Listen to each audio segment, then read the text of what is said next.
I think medicine in general can learn a lot from a ton of different industries. So yesterday I was meeting with some folks from Lexus, and I wasn't buying a car, but Nice. but it was interesting because the car industry, as one example, they think about their customer journey and their customer experience from beginning to end, when they even begin to think about buying a car, and certainly when they have already bought a Lexus or Mercedes or wherever, right? Brand loyalty. How do you stick? How do you, what do you need to do so that the next time they go buy a car, they're going to buy another Lexus, or when their kid's ready to drive, they're going to buy a Lexus?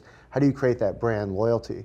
And to me, there's all these really important, I think there's really some interesting lessons, because right now, patients and consumers of healthcare are totally frustrated, right? Yeah. And you actually have buying power. I can go to a different hospital if I want to. I can pick a different primary care provider that's in my network, and so there's a lot more of that power. So just now, I think hospitals are trying to learn, how do we think about the patient experience from beginning to end, and what can we do differently? And whether it's the car industry or other hospitality industries, I think there's a lot to learn. Agree. And you always hear the banking analogy. How can I get $100 in 30 seconds, but I can't know my health information at the same on demand? Yeah.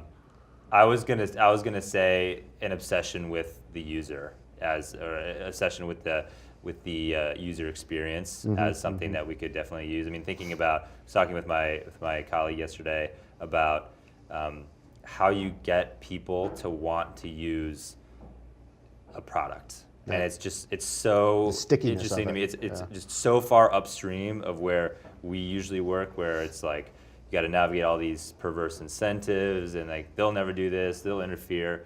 In a lot of other industries, it's just know your user, make it a great experience, and they'll come back to you. And that's exactly something that I would love to see more of.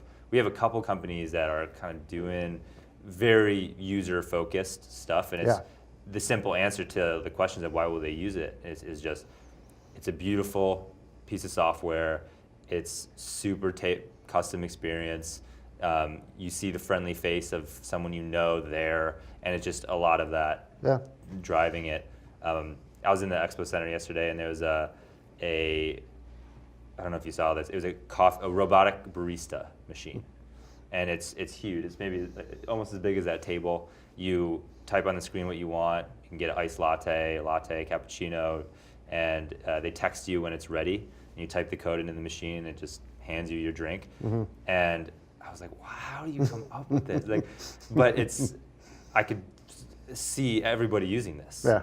But where does this idea come from? And I got my iced latte. It was great. It tasted great. Yeah. But that kind of thing, it's fascinating. Yeah. How you even, first of all, come up with that idea, and then know exactly your target market and who you're going for.